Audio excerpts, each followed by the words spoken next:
Irmãos queridos, eu já estava há algum tempinho para falar sobre esse tema da preguiça, mas bateu um cansaço. E aí, eu deixei para outro dia. Bom, finalmente, o dia chegou. Eu sei que, em alguns casos, e essa exceção, esse pressuposto é importante, em alguns casos, a falta de motivação para fazer algo advém não do pecado da preguiça em si, mas de razões médicas, bioquímicas, fisiológicas. Então, certamente eu não estou falando desse caso, tudo bem? Então, pode haver uma questão de doença, algum tipo de anemia, alguma forma de depressão. Então, certamente não estou falando sobre esses casos. Estou falando sobre os casos em que você, já faz um acompanhamento e sabe que sua saúde está, relativamente como a minha, em dia, relativamente, e que talvez, você sofra do mesmo problema que eu, que é lutar contra o pecado da preguiça. E se a Bíblia diz que isso é pecado, isso deve ser importante para a gente, e deve ser importante para que a gente viva uma vida melhor. Recentemente, no grupo de adolescentes aqui da igreja, na reunião de oração que a gente faz, eu fui surpreendido por uma adolescente que tem 15 anos orando contra a preguiça. E foi a primeira vez que eu ouvi uma oração contra a preguiça em público por parte dos adolescentes e achei isso maravilhoso. Recentemente também eu ouvi um influenciador, que é um economista, que fala de finanças, que não é o pastor Felipe, um outro influenciador economista que fala de finanças, e ele dizendo, quando o entrevistador pergunta para ele assim, fala para mim um livro que eu tenho que ler, que é um livro que ensina a ficar rico, ensina a trabalhar, a ganhar dinheiro e tal. Para minha surpresa, esse influenciador falou, leia o livro de Provérbios, da Bíblia, e aí você vai tirar várias lições importantes para a sua vida. E ele disse o seguinte, que quando ele leu Provérbios, ele ficou no capítulo 1 vários dias, impressionado com o capítulo 1, como que aquilo foi enriquecedor para ele. A preguiça tem mudado de geração a geração.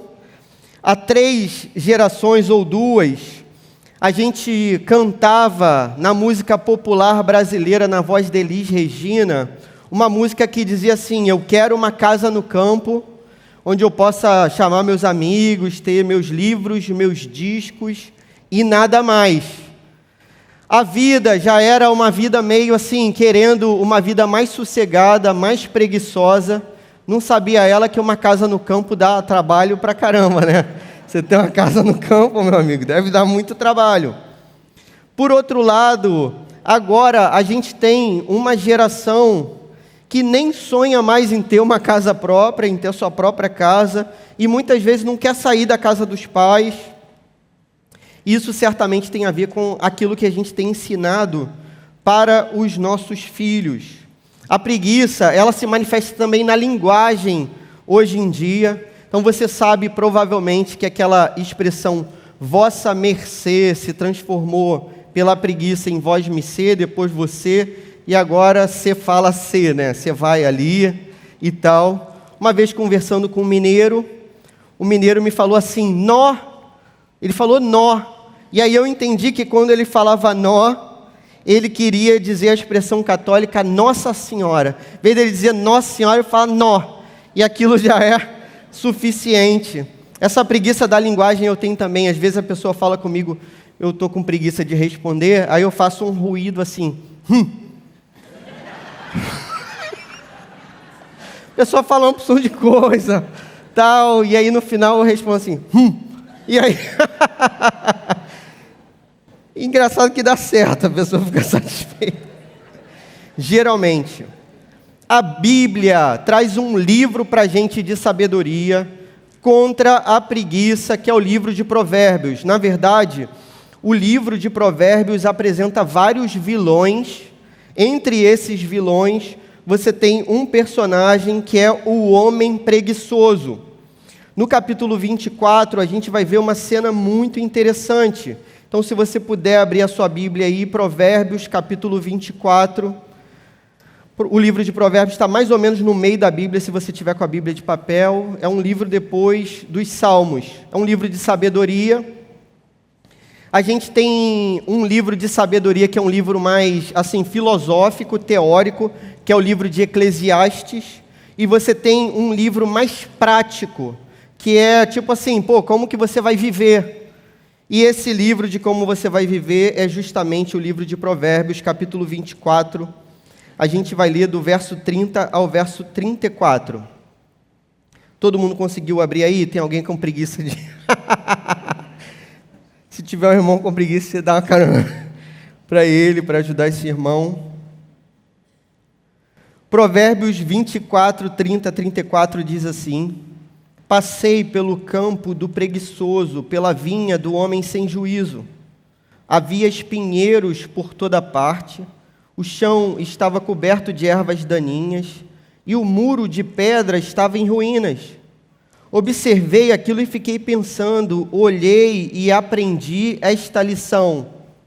Vou dormir um pouco, você diz, vou cochilar um momento, vou cruzar os braços e descansar mais um pouco. Mas a pobreza lhe sobrevirá como um assaltante e a sua miséria como um homem armado. É difícil dizer amém, amém, amém. O problema da preguiça começa na queda. Então você vai reparar que antes da queda, o ser humano já tinha que cumprir tarefas diante de Deus. Então você lembra que Adão tinha que dar o nome para os animais. E em nenhum momento Adão falou assim, poxa Deus, é bicho demais que você criou. E vamos deixar essa tarefa para amanhã.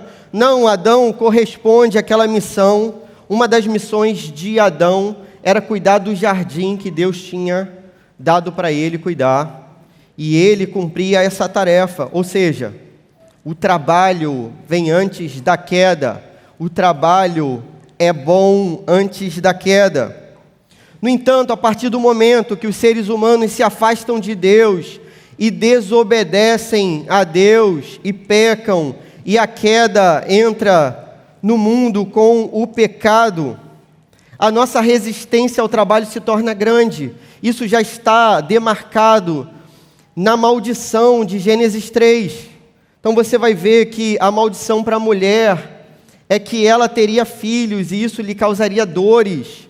E essas dores seriam estendidas. E muitos especialistas vão dizer que isso significa a criação dos filhos. É claro que tem as dores do parto, mas é muito mais dolorido ainda você cuidar dos seus filhos e você ter que corrigir, disciplinar e ensinar uma criança, é difícil de ensinar. A preguiça para ensinar os filhos pelos pais, ela se manifesta no nosso cotidiano. Vários pais têm fugido dessa tarefa e têm preferido outras tarefas, a tarefa mais difícil, que é cuidar dos seus próprios filhos. A maldição em relação aos homens, que eles trabalhariam agora de modo penoso e eles teriam que lidar com cardos e abrolhos. O que isso significa, Com ervas daninhas, como nessa cena aqui que a gente viu, e espinheiros. O trabalho agora causa dor e tantas vezes a gente vai evitar o trabalho. A primeira lição que esse texto traz para a gente é que a preguiça não é neutra. Por mais que exista uma cultura de valorização, de não fazer nada, a preguiça não é neutra. O fato de a gente não fazer alguma coisa significa que a gente está fazendo algo contra Deus. Quando a gente não faz nada, a gente pensa assim, isso não é bom nem mal. Mas não, diante da palavra de Deus, quando você não faz nada, você faz na verdade contra Deus. O homem que não faz nada colhe frutos amargos. Aquele que não faz nada vê que o seu terreno está coberto de ervas daninhas. E isso, parece uma magia que acontece. Você planta uma planta boa, de repente sua planta boa morre, e o que nasce no lugar é uma planta que você não desejava. Além disso, o apóstolo e irmão de Jesus, Tiago, irmão de Jesus, vai dizer, na sua carta, no capítulo 4, verso 17, que quando a gente conhece o bem e a gente não faz o bem, a gente na verdade faz o mal. Então não existe neutralidade no não fazer, o não fazer é pecado de qualquer modo. Então de 3 possibilidades você tem 2 para pecar, ou você faz a vontade de Deus, isso não é pecado, ou você não faz a vontade de Deus, isso é pecado, ou você não faz nada e não está fazendo a vontade de Deus, isso é pecado também. No reino de Deus, o não fazer não é suficiente. Quando o muro não é cuidado, o muro se desfaz, o muro se torna ruínas. O não fazer gera mal, e gera mal não só para a sua vida, mas gera mal para a vida dos outros. Como eu sempre cito o Sermão da Montanha, Mateus 7,12. Cara, todas as respostas estão no Sermão da Montanha. Regra de ouro do Sermão da Montanha, Jesus diz: faça aos outros aquilo que você gostaria que fizesse com você. Façam aos outros aquilo que vocês gostariam que fizessem com vocês. A regra de ouro é fazer, não é não fazer. Tiago, capítulo 4, verso 17, quando você não faz o bem, você faz o mal.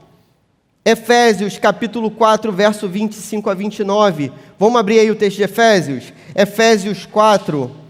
Está com preguiça de abrir, de abrir o texto, ó. Efésios 4, 25 a 29 diz assim: portanto, cada um de vocês deve abandonar a mentira e falar a verdade ao seu próximo, pois todos somos membros de um mesmo corpo. Quando vocês ficarem irados, não pequem, apaziguem a sua ira antes que o sol se ponha e não deem lugar ao diabo. Então saca só, na palavra de Deus, o não fazer não é suficiente, o não fazer vem acompanhado de fazer. Primeira questão colocada aqui: quem mente não somente deixa de mentir, mas fala a verdade. Quem fica irado não somente deixa de ficar irado para não pecar, mas apazigua a própria ira antes que o sol se ponha e não dá lugar ao diabo. Aquele que furtava não furta mais, então aquele que roubava não rouba mais, mas agora não é só roubar. Além de não roubar, a pessoa tem que trabalhar e repartir aquilo que ela ganha para ajudar aquele que tem necessidade. Deu para entender? No reino de Deus, o não fazer o mal não é suficiente enquanto você não faz o bem. O texto ensina para a gente que a preguiça, ela é perigosa, como o texto diz. Por quê? Porque a preguiça é como um ladrão. O ladrão não te avisa que vai te assaltar. O ladrão não fala para você: ó, passa aqui semana que vem, beleza, tá o horário, vou te roubar. Aí, pô, tá combinado? Você, beleza, semana que vem eu tô aqui. Não, a preguiça, ela te acomete do nada, ela te surpreende, e a miséria vai aparecer para você como um assaltante, a pobreza também.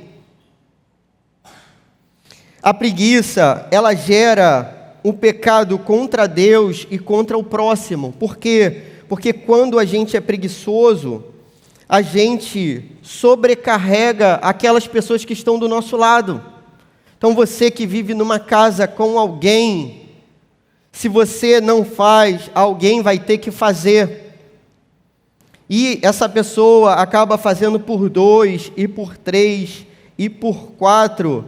Então você tem que fazer a sua parte para repartir o peso das tarefas diárias. A preguiça gera mentira. Recentemente, eu vi o caso de uma pessoa que estava com preguiça para ir para a escola. E aí, por conta dessa preguiça, teve que mentir para a família por conta da preguiça. E aí, não é só mais preguiça, é preguiça e é mentira, e daqui a pouco é mentira e traição, e daqui a pouco é mentira e violência, e traição e preguiça, e é tudo ao mesmo tempo. O pecado vem num combo, isso que é o problema. Tem gente que tem preguiça até de ir para o céu. O céu vai dar trabalho. Porque diz realmente no texto de Apocalipse que no céu a gente vai servir a Deus por toda a eternidade. E a palavra serviço significa trabalho. No céu vai ter trabalho. Só que não vai ter preguiça. Amém.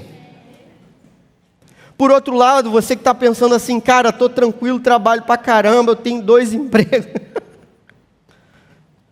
Peraí, você não escapou ainda não. Porque tem várias formas de preguiça que podem acometer a gente. Você que está pensando assim, pô, vou mandar essa mensagem para aquela pessoa bem feito agora. Geralmente essa pessoa não está aqui. Repara, né? Logo hoje ela faltou. Logo hoje ela não está aqui. Calma, sua vez vai chegar. Lembra do pai do Cris? Todo mundo odeia o Cris. Quem já assistiu essa série? Vou anotar o nome de vocês, ó. Para conversar com a gente depois. Teve gente que assistiu, mas teve preguiça de levantar a mão, não teve? Lembra da Rochelle, que é a mãe lá do Cris? O que ela fala? Meu marido tem 2 empregos. Não preciso fazer nada. Meu marido tem 2 empregos. Meu marido, e ela vivia falando, meu marido tem 2 empregos. Cara, quando um não faz uma parte, o outro tem que fazer a parte 2. Mas o outro extremo do pecado da preguiça, então o problema da queda é assim, o trabalho é coisa boa, mas a gente começa a lidar com o trabalho de modo pecaminoso. Então se a gente não peca na preguiça, a gente peca no outro extremo, que é achar que a gente que faz tudo funcionar, que é tudo pelo nosso próprio braço, a gente ser arrogante, prepotente. O ativismo, por exemplo, a gente não ter tempo para mais nada, fazer tudo que a gente tem que fazer na igreja e vários ministérios e tudo mais, mas para ler a Bíblia, para orar, para meditar, a gente não tem tempo. Então, a nossa relação com as coisas, ainda que sejam coisas boas, se tornam, após a queda, pecaminosas, e a gente vai ter que se cuidar em todos os sentidos. Segunda aplicação desse texto, lição desse texto. Se a preguiça é pecado, é um problema de falta de fé. Então, a preguiça não é simplesmente uma questão comportamental, não é uma questão de estilo de vida, de hábito. Não, isso tem a ver com uma perspectiva espiritual, totalmente espiritual, e é problema da fé que tem que ser tratado. Tem 2 questões aqui importantes. Primeira, de modo espiritual, a fé vem sempre acompanhada de ação. A vida de Jesus mostra para a gente exatamente isso.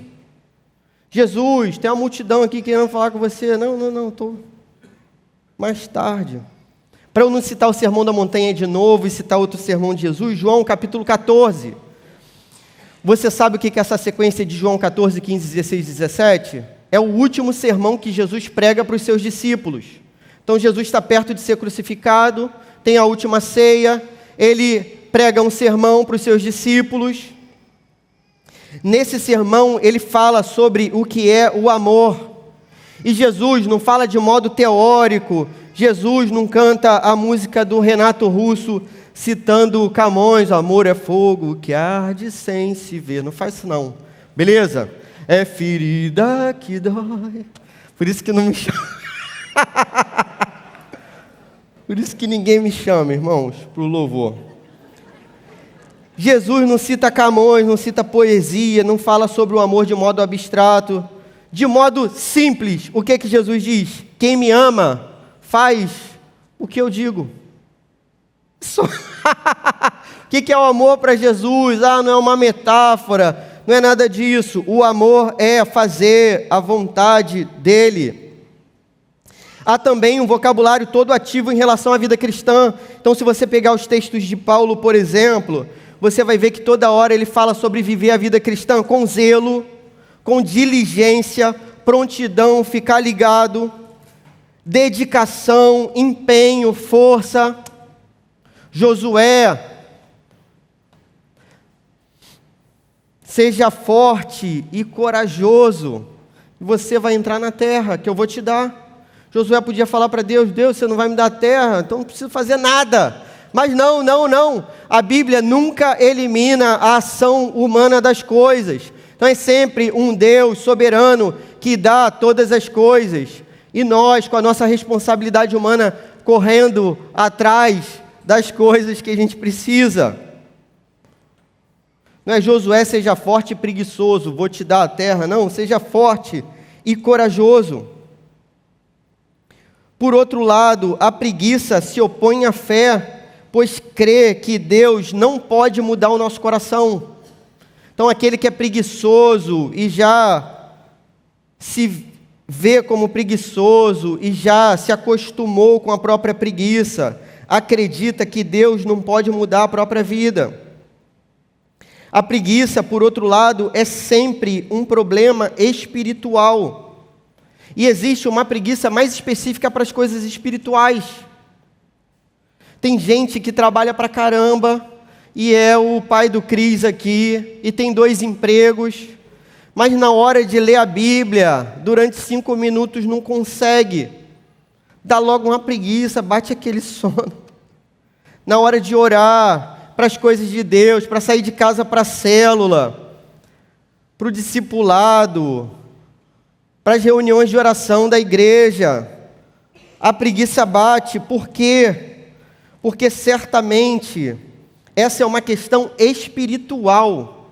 Certamente é questão espiritual. E o que está sendo provado ali? Se eu tenho condições de ter ânimo para trabalhar e ganhar dinheiro, e não tenho ânimo para investir na minha vida espiritual, é porque eu estou, talvez, servindo a 2 senhores.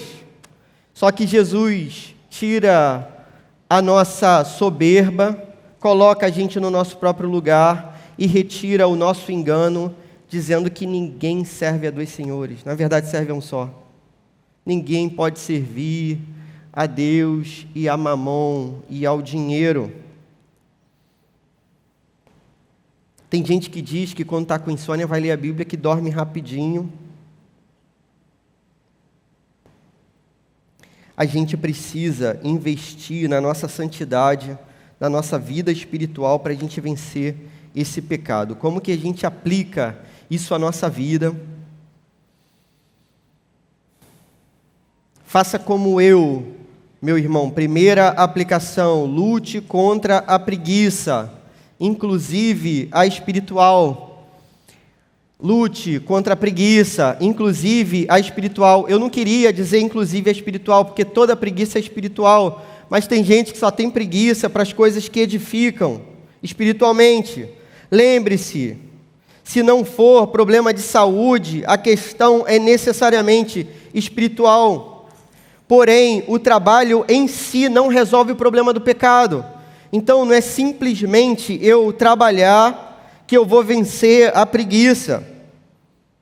Porque pode ser que eu esteja deslocando o meu coração para o problema da ganância, do ativismo, da vaidade e da prepotência.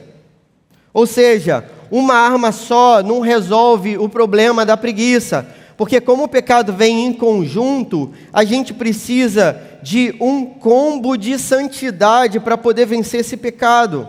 Então o que você tem que unir? Esperança para vencer a preguiça, crer que Deus pode mudar a sua vida e pode mudar nesse momento, nesse dia, nessa hora, antes que você vá dormir. Deus pode mudar o seu coração. Ele tem poder para isso, tem poder para salvar, tem poder para curar, tem poder para redimir. Ele é todo poderoso. Una esperança a trabalho alegre. Tenha contentamento naquilo que você faz. Ah, Clóvis, eu queria estar pregando como você, mas eu estou operando a câmera. Beleza, eu queria estar cantando também. E não estou, cada um com seus problemas, meu irmão. Se contente com aquilo que Deus te deu. Tem que falar isso para mim também, né? Se contente com o que Deus te deu. Poxa, eu estou trabalhando agora numa função, eu estudei, tenho uma formação, mas eu estou trabalhando numa função, entre aspas, rebaixada, aquém daquilo que eu estou preparado. Mas é o trabalho que eu tenho nesse momento. Trabalhe com alegria, contentamento. Esteja contente em todas as coisas. Por outro lado, quando você trabalha, você não trabalha para o seu patrão. Ah, meu patrão é uma pessoa, difícil de se lidar. Você trabalha para Deus. Qualquer coisa que você faça é para Deus, seja comer, seja beber. Você faz tudo para a glória de Deus. Una esperança, trabalho alegre e oração. Comece a colocar isso como motivo de oração. Senhor, a preguiça tem dominado a minha vida em diversos sentidos.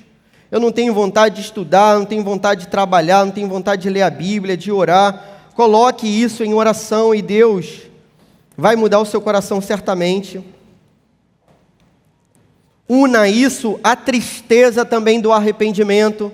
O apóstolo Paulo, na segunda carta aos Coríntios, vocês lembram do contexto? Só para vocês entenderem rapidinho. Tem a primeira carta, a igreja de Corinto está vivendo uma opção de problema, como todas as igrejas da face da terra. E aí Paulo escreve uma carta para eles escrevem uma carta de volta provavelmente. Essa carta é meio desaforada. Paulo escreve uma segunda carta que é mais pressão ainda do que a primeira. Essa a gente não tem. E a gente tem a terceira carta, que a gente chama de segunda. O que eu quero dizer? Quando Paulo escreve a carta que é pressão, que é a carta desaparecida, a carta, né, que Deus não quis guardar para a gente, aquela igreja fica muito entristecida. Só que Paulo se regozija naquilo no final e ele diz assim, olha, existem duas formas de se entristecer. Por isso que a gente julga, né, a tristeza de Judas e a tristeza de Pedro. Tem duas formas de você se entristecer. Uma é para a morte, outra é para a vida. Porque existe uma tristeza que é boa, que gera arrependimento, mudança, e vai fazer você mudar de atitude certamente. Isso tem que estar nessa sopa de ingredientes que vão fazer você lutar contra a preguiça. Medite na palavra, nesse livro de Provérbios, e na palavra como um todo. Enfim, junte esse combo espiritual, guiado pelo Espírito Santo de Deus. Peça ajuda do Espírito Santo de Deus. Jesus disse, irmão querido, eu vou para o Pai, mas não vou deixar vocês sozinhos, eu vou deixar um ajudador. O que te impede de pedir a ajuda do Espírito Santo? Jesus falou que ia deixar um ajudador para você. Então, a gente pede para que esse ajudador mude o nosso coração, o nosso caráter, a nossa vida, a nossa rotina.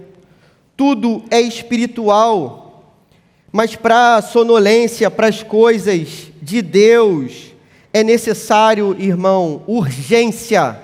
Urgência.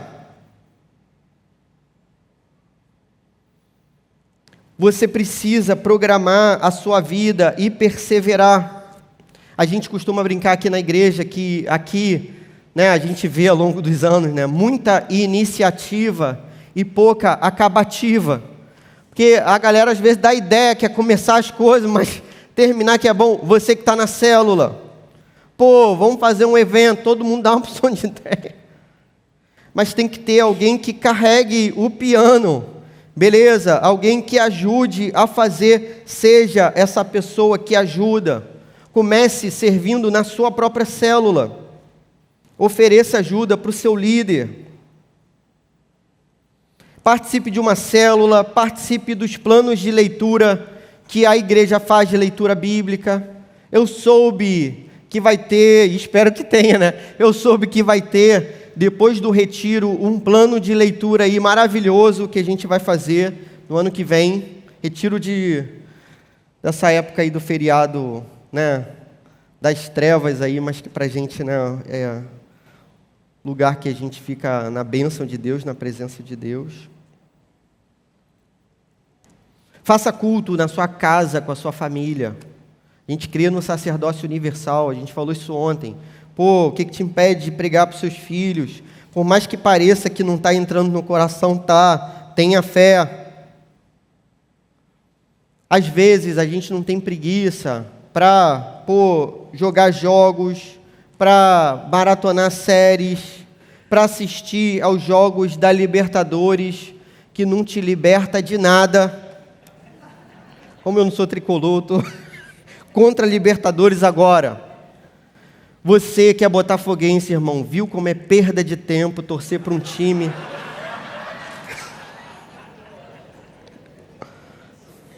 Hoje está aí, ó. É perda de tempo.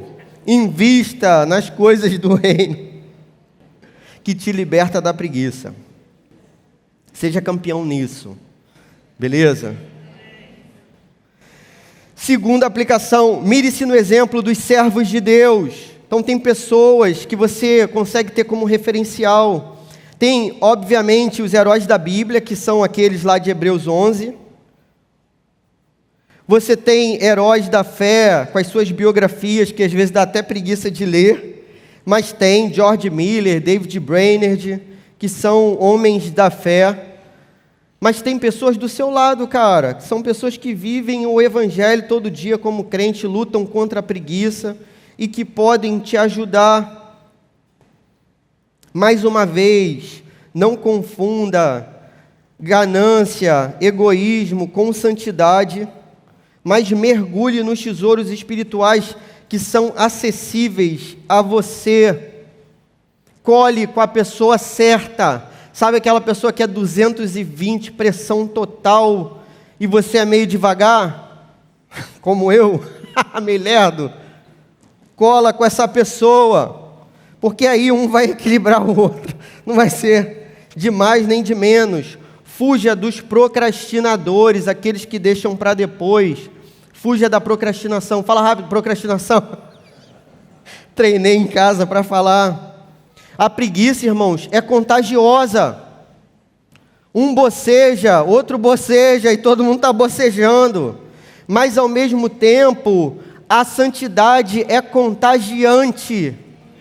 A preguiça é contagiosa, mas a santidade é contagiante.